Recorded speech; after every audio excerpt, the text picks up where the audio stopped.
오늘은 계시록 관련 중고 12번째 시간입니다. 오늘은 계시록 4장을 통하여 천국교회 광경에 대해서 마땅히 될 일에 대해서 네 생물과 24장로와 7명에 대해서 결론해 보도록 하겠습니다. 주님께서는 첫 대계의 신앙표준의 지침인 편지를 7개 주신 다음에 요한의 영안을 밝혀서 우렁찬 음성으로 이후에 마땅히 될 일을 보여주는 광경을 여기 말씀하셨는데요. 이날까지 사도원이 증거한 것은 본 것을 증거했죠. 예수님의 신성과 인성을 가지고 구원을 완성하신 그런 구세주고 메시아임을 이제 증거해서 그걸 믿는 자들은 영권받는 은혜를 베푸는 것이 은혜 시대였죠. 근데 여기서 말하는 이후에 마땅히 될 일을 증거한다는 것은 바로 뭐냐? 이것은 앞으로 환난과 재앙, 심판의 날에 구원받는 방법과 복받는 방법이 이제는 있다는 것이죠. 그래서 어떻게 하나님께서는 이제 구원을 하시고 어떻게 하나님께서는 심판하시고 어떻게 언약의 말씀을 이 땅에 이루어서 하나님의 사랑을 이 땅에 이루어 가시느냐, 그거를 보여주는 것이다, 이렇게 볼 수 있는 겁니다. 그래서 마땅히 되는 이제는 예수 믿고 중생받은 자들이 예언의 말씀을 읽고 듣고 지켜서 다시 오는 은혜를 받아야만 죄인을 영접할 수가 있고 늦은 빛 성령을 받아야만 변화 성장할 수 있다는 것이 하나님의 법이기 때문에 여러분들이 이 말씀을 반드시 쫓아서 순종해야만 가능한 일이다, 이렇게 볼 수 있는 겁니다.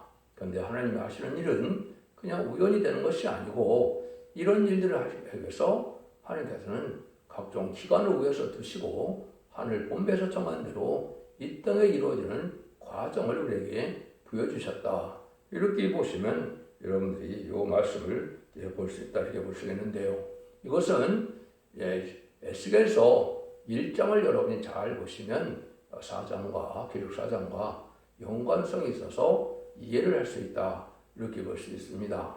그래서 이것은 보좌에서 이루어지는 일이 이제는 공차 아래 되어지는 이 땅에 이런 일들이 우연히 그냥 되는 것이 아니고 하나님의 보좌로부터 모든 만물이 움직여지고 이루어진다는 사실을 알게 된다, 이 말이거든요. 그걸 하나씩 이제 보도록 하겠습니다.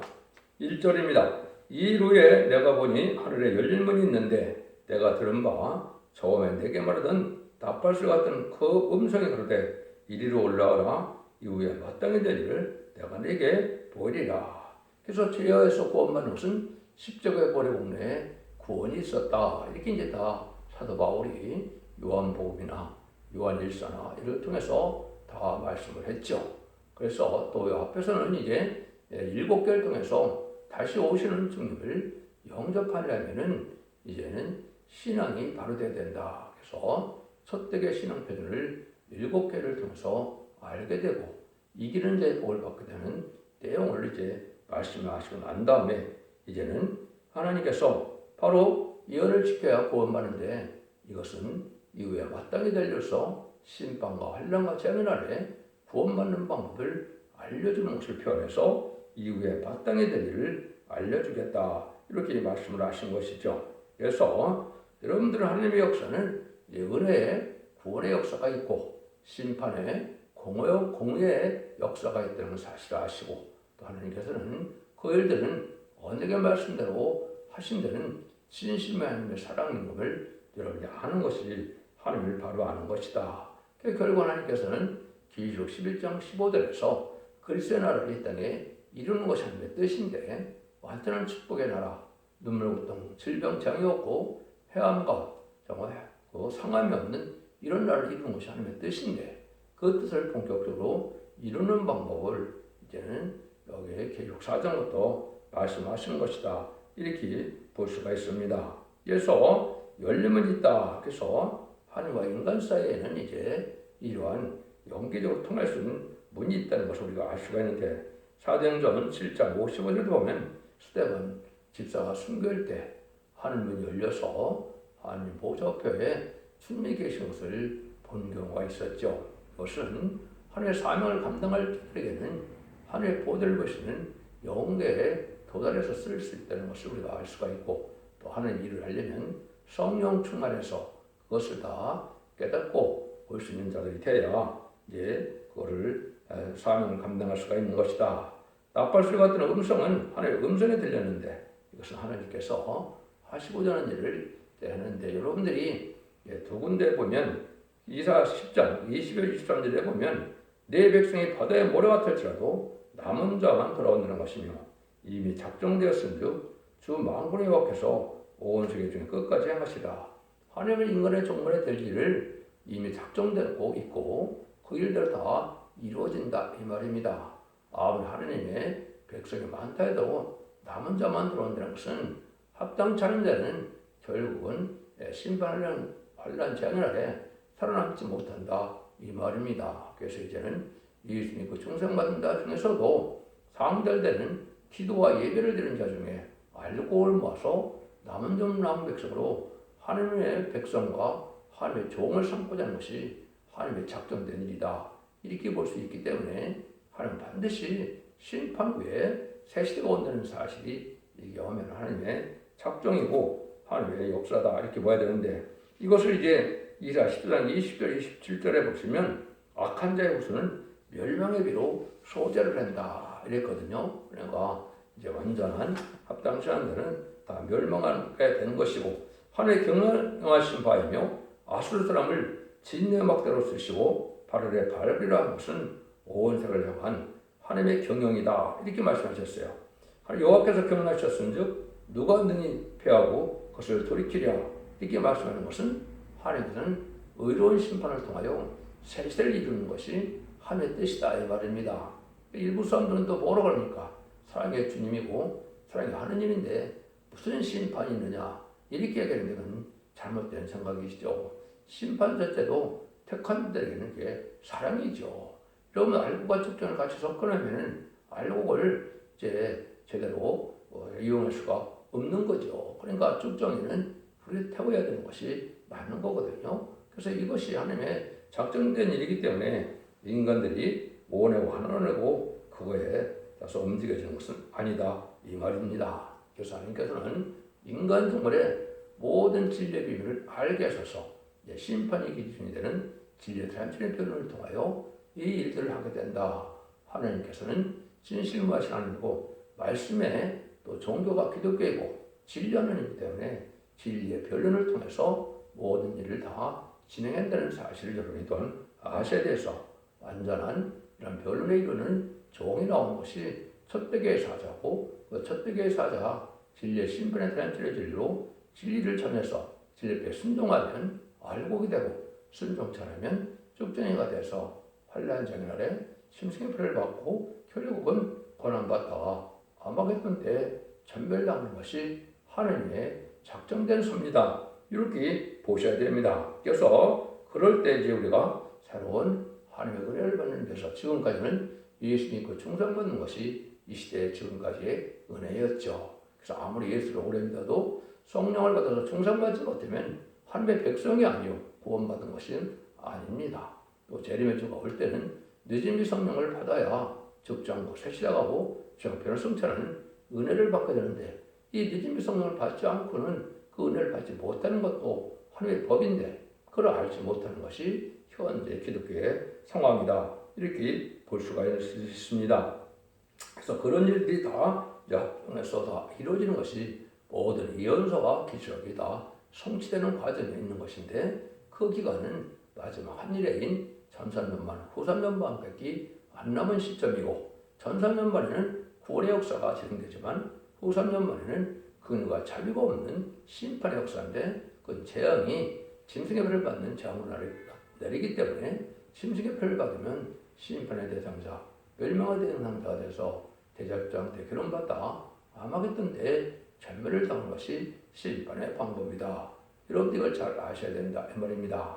천국 복음은 영원을 약속한 것이지 죽지 않고 세시하고 저 백성처럼 것을 약속한 말씀이 없습니다. 이걸 알지 못하고 지네들을 영접할 복음은 결국 시도장 6절에 영원한 복음이다. 또 이사야 성경에서는 죽지 않고 세시하고 저 별성전하기 때문에 그걸 아름다운 소식이다 이렇게 말씀을 하는 겁니다.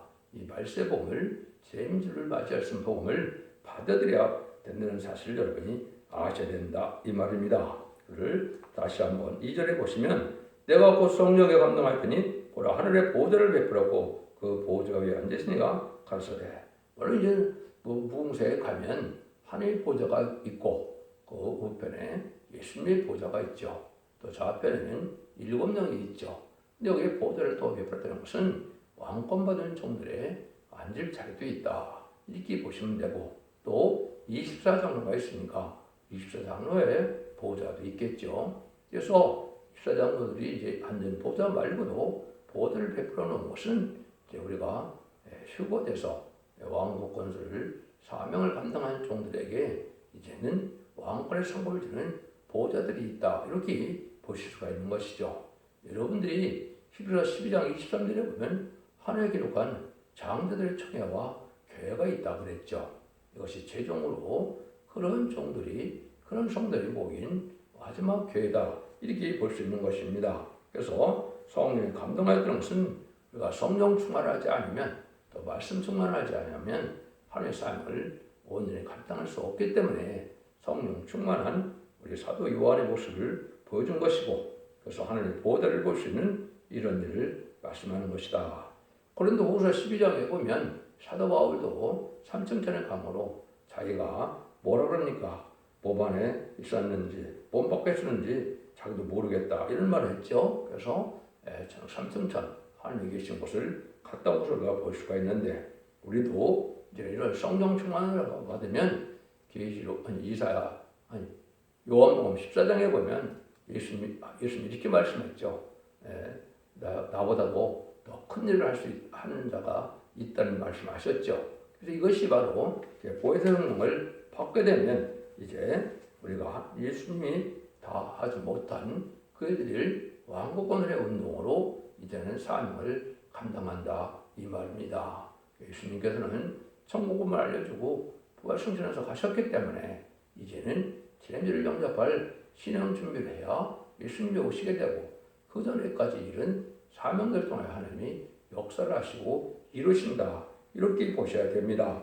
그래서 3절에 보면 앉으시는 모양이 벽곡과 홍보석 같고 또 무지개가 있어 보좌되는데 그 모양이 녹보석 같더라. 왜 하나님의 보좌를 이렇게 보여주시느냐. 하나님의 보좌를 통하여 우주 만물이 다 하나님의 뜻대로 움직이는 것을 볼 수가 있는데 여러분들이 에스겔서 1장 26에서 28절에 보면 실제 에스겔 선지자가 하나님의 보좌를 봤을 때는 뭐라 그럽니까? 그 머리 위에 있는 궁창 위에 보좌의 형상이 있는데 그 모양이 남모석 같고 그 보좌의 형상 위에 한 형상이 있어 사람 모양 같더라. 내가 본 그 허리의 이상의 모양은 단새 같아서 그 속과 주위가 불 같고 그 허리 이하의 모양도 불 같아서 사면의 형태로 광채가 나며 그 사면 광채의 모양은 비 오는 날에 구름에는 무지개 같으니 이는 여호와의 영광의 형상의 모양이라. 내가 보고 엎드려 그 말씀하신 자의 음성을 들으니라. 그래서 실제 하나님의 보좌를 인간이 잘 볼 수도 없지만 천국에 가도 하나님의 보좌는 불성각으로 되어 있어서 잘 알 수가 없다 이 말이죠. 하나님의 보좌를 온전히 볼 수 없는 것이죠. 그런데 사도 요한에게는 이제 이걸 뭐예요? 하나님의 형상을 인간들이 알 수 있게끔 지금 표현하신 것이 바로 여기에 3절이다. 첫 번째는 벽옷과 같다. 벽옷은 이제 푸른색으로 살리는 은혜의 구원의 역사를 뜻한 겁니다. 하나님의 품성이다. 이렇게 이야기하죠. 그래서 여기 홍보석 같은 것은 진노의 심판으로 용서와 긍휼과 자비가 없는 진노의 심판을 뜻한 것이다. 하나님은 공의와 사랑의 하나님이다. 구원과 심판의 하나님이다. 이렇게 말씀할 수 있는 건데 근데 무지개가 있어서 보좌에 있는데 그것이 녹보석 같다는 것은 하나님께서는 구원도 심판도 언약의 말씀대로 약속의 말씀대로 진행하시는 하나님이다. 이걸 보여준 겁니다. 그래서 모든 우주 만물이 하나님의 보좌에서 하나님의 뜻대로 있을 때 하나님은 세 가지죠. 이제는 공의와 사랑으로 이루어지고 이제는 언약의 말씀대로 이루어지는 것이 하나님의 하시고자 하는 뜻이다. 이렇게 보시는 겁니다. 그래서 모든 우주 만물은 하나님의 보좌에서부터 하나님의 마음 먹은 대로 다 이 땅에 이루어지는 것이다. 이렇게 우리가 볼 수 있는 겁니다. 그래서 성경에는 푸른색은 살리는 역사고 또 은혜 충만한 역사를 뜻되고 이제 붉은 세력은 붉은 빛깔은 심판을 뜻하는 것이다. 그래서 마귀의 세력은 다 붉은 색깔로 말씀을 하시죠. 붉은 말, 붉은 용, 붉은 빛, 짐승 뭐 이런 얘기를 하죠. 이것이 바로 이제 그런 알려주는 내용이다. 그래서 심판의 역사는 붉은 빛으로 나타난다. 이렇게 볼 수 있죠. 그래서 이런 일이 다 이루어져야 하나님께서는 결국은 영원히 망하지 않을 나라를 세우게 되는 것이 하나님의 뜻인데 이 일들은 뭐 어떻게 진행이 되느냐? 4절입니다. 또 보좌에 들려 24 보좌관들이 있고 그 보좌들 위에 24 장로들이 흰옷을 입고 머리에 금면을 쓰고 앉았더라. 24 장로가 있죠. 이것은 흰옷을 입은 것은 속죄의 뜻이고 멸류관을 썼다는 것은 왕권의 상급을 나타내는 것인데요. 하나님이 하시는 일을 이제 누굴 통해서 했느냐? 인간들에 대한 일은 24 장로를 통해서 하는 것이다. 그걸 보면 아마 24장로는 12집의 족장과 12사도들이다. 이렇게 볼 수가 있는데 왜냐하면 결국 21장에 보면 이제는 성전문 위에는 12지파의 이름이 있고 또 성전문 기초석에는 12사도의 이름이 있다고 그랬죠. 이 사람들이 그래서 24장로로 인간을 대신해서 인간의 대표적인 기관에서 모든 일들을 이제 결제하는 기관이다. 그래서 우리가 왕권수에요 움직이는 대로 다 하나님의 정한 뜻도 인간에게 알리기도 하고 인간을 한 일을 다 기록해서 상급도 매기고 그래서 모든 일들을 이제 결제하고 이제 정리하는 이런 기관이다. 이렇게 볼 수 있는 겁니다. 그러니까 왕국원에 동참하는 자들의 이 상급의 내용도 다 기록했다가 어떤 천사들이 이제 다 가서 보고를 하게 되죠. 그것을 종합해서 이제 우리가 휴거됐을 때 후 3년 만 기간이 되는데 왕국 부서직을 하게 된다 이 말입니다. 새 시대에 이루어졌을 때 어떻게 누가 어느 날 다스리고 누가 거기에 이제 지도자가 되느냐 이걸 결정하게 된다 이 말입니다. 그래서 왕국권에 대한 인간에 대한 부분은 바로 24장로들이 하고 있는 것이다. 이렇게 볼 수가 있는 겁니다. 그래서 지상 왕국이 특별히 이루어지는 것은 바로 24장로의 결제를 통해서 이루어지는 일이다. 이렇게 보는 것이 여러분이 잘 깨닫는 것이 되는 겁니다. 그런데 그것만 있는 것이 아니죠. 5절입니다. 보좌로부터 보는 게 음성과 내성이 나고 보좌 앞에 7 등불경 것이 있는데 있으니 이는 하느님의 7명이더라. 7 등불을 켰다 그랬죠. 근데 7명이더라. 이게 이제 보좌 우편에는 늦은 배 성경을 얘기하는 것이고 이것이 임마입니다. 140,000명의 줄 하나님의 영을 뜻한 겁니다. 그런데 왜 여기서 7명을 말씀하시느냐? 7명을 받지 않고는 완전한 인간이 될 수가 없고 변화성천할 이런 몸이 될 수가 없기 때문에 그런 겁니다. 6을 가지고는 하나님의 나라를 갈 수도 없고 볼 수도 없고 하나님의 나라를 들어갈 수가 없는 것이죠. 그래서 지금까지는 예수님을 중생받아서 만민의 성령을 받아서 성령을 받은 영혼이 낙원에 가는 은혜를 받았지만은 이제는 죽장국을 설치하고 저 별성천하는 것은 7명을 받아야 변을 성천하는 이런 은혜가 온다 이 말입니다. 이걸 받는 것이 이제 기록 7장에서는 하나님의 종들의 이마에 인침을 받아서 인받은 140,000명이 나오게 돼 있죠. 그건 상징도 아니고 문자 그대로 다 이루어질 내용입니다. 그래서 인받은 자도 140,000명이 맞는 말이고 또 7명도 인도 하나님의 영을 여기 7명을 받아야만 별성할 수 있는 은혜도 있는 것인데 이걸 알지 못하니까 세상에서 교회들은 그냥 믿음이 좋으면 어린애부터 노인까지 호련히 들림받는다 이렇게 하는데 그것은 완전히 미혹의 말이다 쑥물이다 이렇게 말씀할 수 있는 겁니다. 아까도 말씀드렸지 것은 하나님의 법대로 진리대로 하시는 것이지 진리 없는 일을 행하시는 것이 아니다. 이걸 분명히 여러분이 아셔야 된다 이 말입니다. 그래서 변호성대 완전한 인격을 받는 것은 7명을 받는데 이 7명에 대한 부분을 설명한 것은 딱 한 군데밖에 없죠. 그것이 이사야 11장 2절에서 3절입니다. 여호와신 지혜와 총명의 신요 모략과 재능의 신요 지식과 여호와를 경외하는 신이요 그의 강림하리니 여호와를 경험으로 즐거움을 삼으며 그눈에 보이는 대로 심판치 않으며 걔들대로 판단치 아니하며. 그렇죠? 그래서 여기 나타나는 이제 지혜, 총명, 모략, 재능, 지식, 경외하는 신이 있는데 한 가지는 판단의 신이다. 실수가 없는 인간이 되어야 되는 것이죠. 그래서 모든 일을 바로 보고 바로 할 수 있는 능력과 권세와 이러한 그 자격을 갖춘 신이 그 사람이 되는 것은 바로 일권능을 받아야 된다. 이것이 바로 기록 7장 3절에 하늘의 종들이다. 이것이고 인간을 말세의 사명자고 이것이 변화성천하여 나중에 세세와 하늘의 축복을 받을 종들이다. 이렇게 보시면 정확히 깨닫게 된 겁니다. 그래서 그것을 요에서 2장 29절에 보면 그때 내가 또 내 신으로 남종과 여종에게 보여줄 것이라고 그랬죠. 그 남종과 여종이 기록 7장 3절에는 하나님의 종들이다. 이렇게 되어 있죠. 그래서 피와 불과 영계 기둥에 표적하신 것과 따르기 때문에 이걸 받아야만 완전히 원죄까지 해결이 되고 또 이제 불이 있으니까 마귀의 소멸의 불을 받게 되고 또 절대적인 보호와 인도 속에서 해함을 당쳤는 인간이 돼서 무적의 10만 4천 명의 하늘 군대, 백마탄 군대, 여호와의 군대가 돼서 최종 승리할 정도이 되는 내용이다.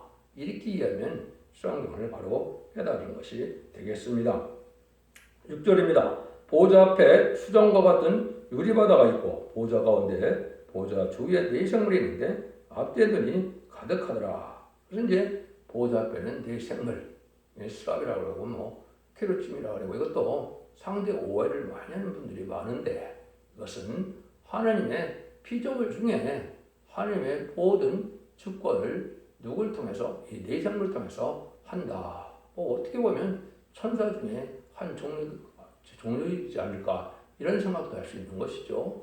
이 네 생물을 통하여 모든 만물의 모든 것들을 하나님의 뜻대로 다스린다. 이거를 말씀하는 겁니다. 그래서 보호자 앞에 수정 같은 바다가 있는데 이것이 이제 여러분이 어떤 뭐를 잘 이해해야 되냐.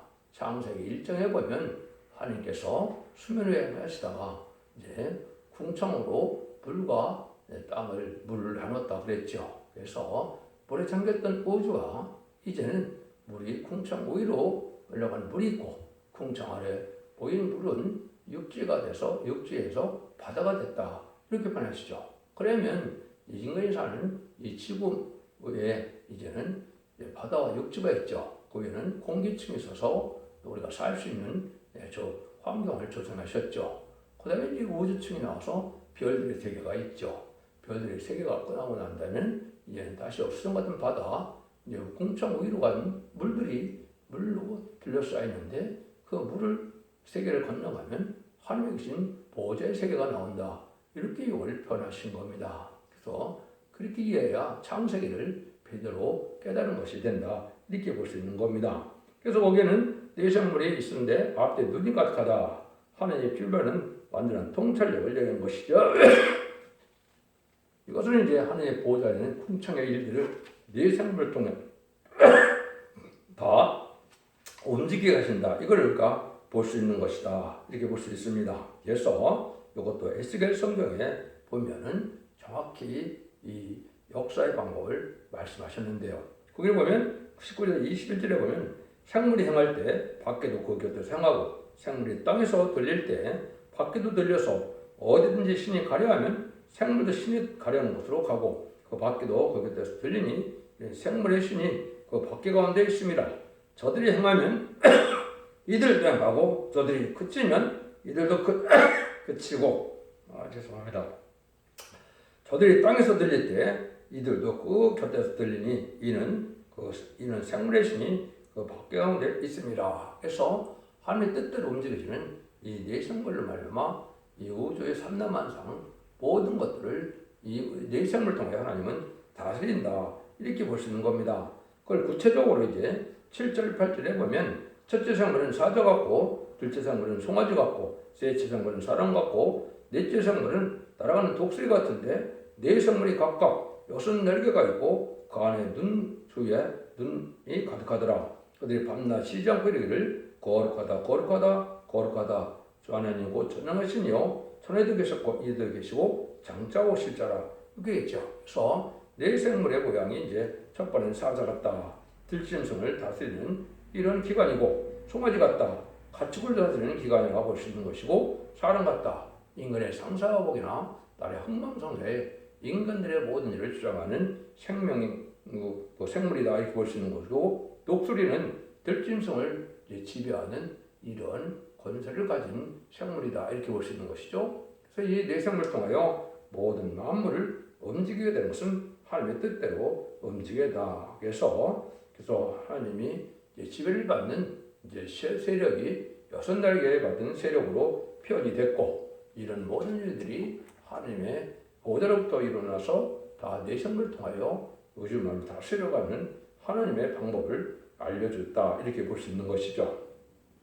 그 다음에는 11절입니다. 그 생물이 영광과 존귀와 감사를 보좌에 앉으사 세세토록 사신에게 돌릴 때 20조 장로들이 보좌에 앉으신 이 앞에 엎드려 세세토록 사신에게 경배하고 자기의 면류관을 보좌 앞에 던지며 그러되 우리 주 하나님이여 영광과 존귀와 능력을 받으시는 것이 합당하오니 주께서 만물을 지으신지라 만물이 주의 뜻대로 있었고 또 지으심을 받았나이다 하더라. 그래서 네 생물이 이제는 하나님의 뜻을 다 이름으로 감사함을 나타낸다 했죠. 존귀와 감사를 하나님께 돌린다. 이것들은 다 하나님의 오묘막측한 하나님의 진리 역사가 이 땅에 이루어진 것은 인간의 복남으로 해서 인간의 축복을 하시는 일로 결국은 나타나는 것이죠. 결국은 진리와 심판 가지고 인간을 살아가는 결과를 이렇게 봐야 되겠죠. 쭉정이를 놓고는 안 되니까, 또 순종치 않은 자들을 놓고는 안 되니까 순종치 않은 자는 멸망하고 순종하는 자들에게 하나님 완전한 축복을 주는 것이 하나님의 사랑이다. 이렇게 봐야 되겠죠. 이것이 하나님께 영광 드리는 일이다. 그래서 모든 만물이 주의 뜻대로 다 이루어져서 하나님의 뜻대로 이루어지는 것이 인간들에게 큰 복락이 이루어지는 것이다. 이렇게 말씀하셔서 이걸 구체적으로 이제 5장부터 어떻게 이것이 진행돼서 19장에서 승리하게 되고 20장에서는 천연왕국이 오고 21장, 22장에서는 백부자 심판의 무궁세계가 와서 하나님과 더불어 동고동락한 일로 모든 일들을 마무리하게 되는데 그것이 하나님의 주고 싶어하는 사랑이다. 이렇게 보시면 됩니다. 여러분들이 모든 것이 다 하나님의 뜻대로 다 이루어지는 것이다. 이걸 우리가 볼 수가 있는 것이고, 여러분들은 모든 것을 통하여 하나님의 왕권을 이렇게 의롭게 사용하면 성급이 되는 것이고, 물질 자체가 죄는 하지만 물질을 바로 사용하지 못하면 그것이 오히려 죄악에 대해서 재앙이 되고 마는 것이죠. 여러분들은 그 일을 잘 아시고 이 시대에 어떻게 살아야 가장 가치 있는 시대가 오느냐. 왜냐하면 세상적인 방법으로 축복을 누리는 것도 분복을 누리는 것도 이제는 끝이 오는 시대에 우리가 살고 있다. 이렇게 보셔야 됩니다. 고린도전서 3장 21절 23절에도 보면 그런즉 누구든지 사람을 자랑하지 말라. 만물이 다 너희 것이니라. 바울이나 아볼로나 게바나 세게나 생명이나 사망이나 지금 것이나 장래 것이나 다 너희 것이요 너희는 그리스도의 것이요 그리스도는 하나님의 것이니라. 이렇게 보냈죠. 그래서 하나님의 뜻에 합당한 자들에게 우주 만물은 축복을 남게 되고 거기에 합당치 않은 자는 다 멸망당한 것이 하나님의 심판이다. 이렇게 보시는 것이고, 그걸 구체적으로 이루는 과정을 설명한 것이 이제는 계시록 4장인데 이걸 통해서 하나님의 보좌의 세계에서 움직이는 것이 이 땅의 것이 다 이루어져서 하나님의 뜻대로 인해서 완전한 축복을 받게 되는 데서 하나님께 영광을 돌리게 된다. 이걸 알려주는 겁니다. 여러분들 진리를 잘 순종함으로 이제는 완전한 이런 축복의 복을 누리는 자손 만대 축복을 복된 종들과 성도님들 다 되시기를 예수님으로 간절히 축원드립니다. 아멘.